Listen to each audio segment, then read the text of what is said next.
안녕하십니까. 안세회계본인 대표 박인종 회사입니다. 오늘 3월 8일 맞아서 제 611강은요. 법인결산 회계에 대해서 재무제표를 작성하게 되는데 이거에 대해서 외부 회계감사를 받게 되고 외부 세무조정계약서를 받아서 적법 신고하는 것이 이제 우리 법인이 해야 할 3월 말까지 의무다 이런 얘기죠.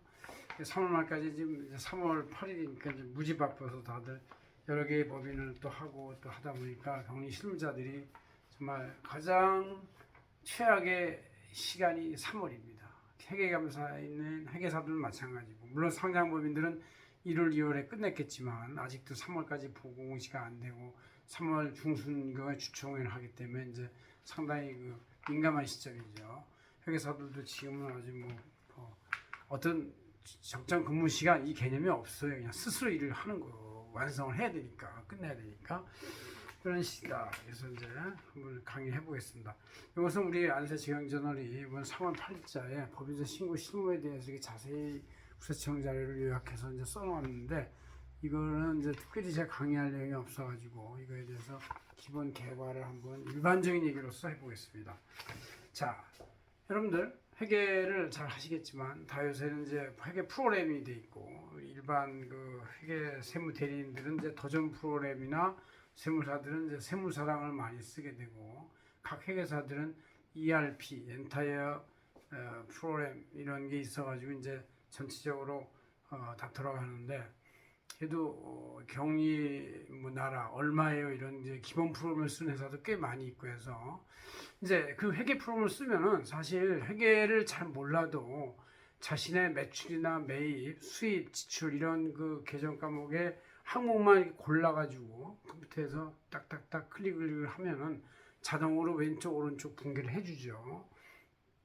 제가 늘 강의하는 대로 왼쪽에는 이제 섬세하게 관리해야 할 재산들, 그러니까 재산, 자산, 재고자산, 당좌예금, 당좌자산, 또 비용, 지출, 원가와 같이 섬세하게 관리할 것들이 자리를 차지하게 되고 오른쪽은 강한 힘이니까 배꼽부터 끌어당기는 것들, 즉 부채, 차입금, 유동자산, 유동부채, 이런 부채, 자본금, 수익, 매출 이런 것과 같이 강한 힘으로 악수를 하고 끌어당겨야 할 것들이 자리합니다. 그래서 그런 것들이 이제 왼쪽 오른쪽 같은 금액이 모든 거래에 대해서 왼쪽 오른쪽의 금액이 나열이 되다 보면은 1년 동안 내지 6개월 동안 아니면 한 달 동안 이렇게 합계 자산시산표가 만들어져요. 그래서 합계 자산시산표가 왼쪽에는 자산 등 이런 우리가 섬세하게 써야 할 것들, 비용 이런 것들, 원가 이런 게 이제 자리를 차지해서 합계자산시산표 토탈 금액이 여기 나오죠. 토탈 금액이 여기 토탈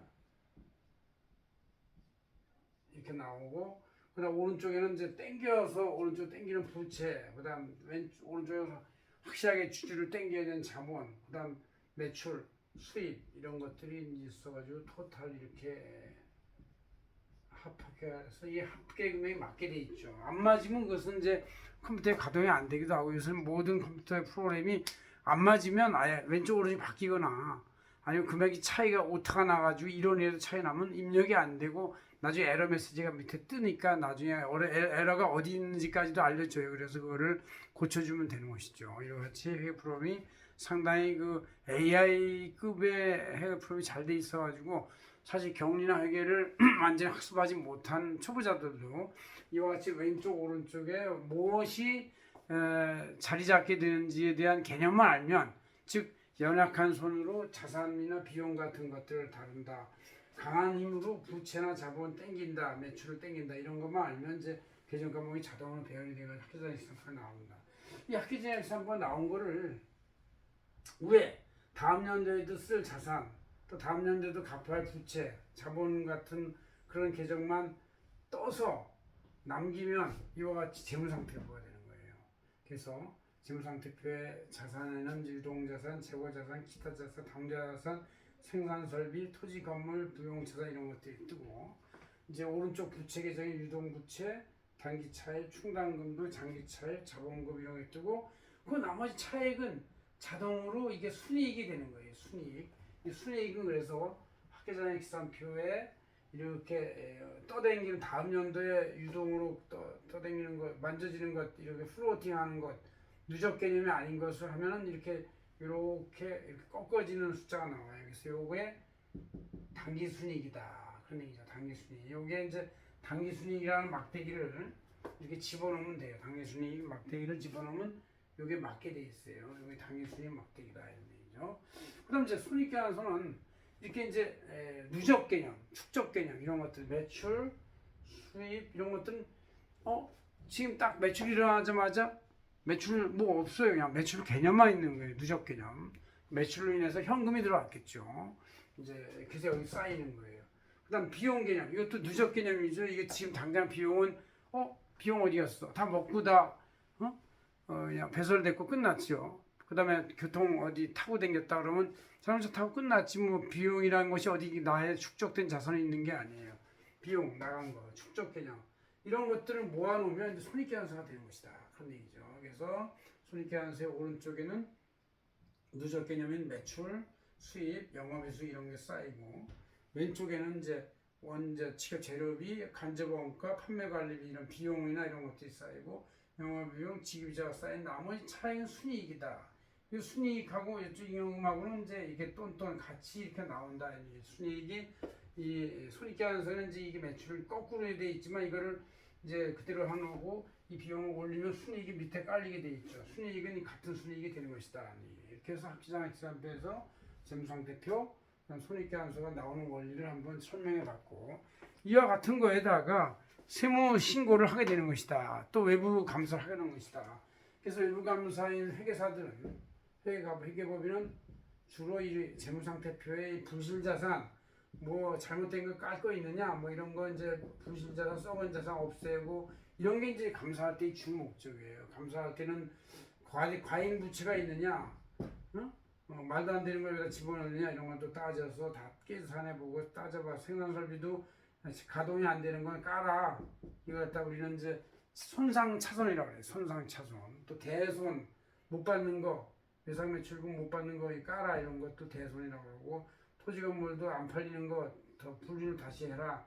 무형자산도 가치가 없는 것은 내려서 없애라. 뭐 이런 것들이 회계사들이 옥신각신하는 그런 쟁점들이고 그런 것이죠. 그래서 회계감사 보고서가 이제 다 까고 합리적으로 없애본 문제 있는 걸 없애본 이제 그때 가서 적정 의견이 나오는 것이죠. 적정 의견. 그래서 적정 의견이 물론 대부분이지만 이거 아니면 이제 비적정 의견인 한정, 부적정, 비적정도 뭐 의견 거절도 나갈 수가 있는 것이죠. 이게 바로 회계감사의 절차다. 이것도 역시 3월 말까지 끝내고 4월 15일까지 공시를 해야 되기 때문에 이제 지금부터 한 달 동안은 초주금 상태로 다들 들어가고 있다 그런 얘기죠.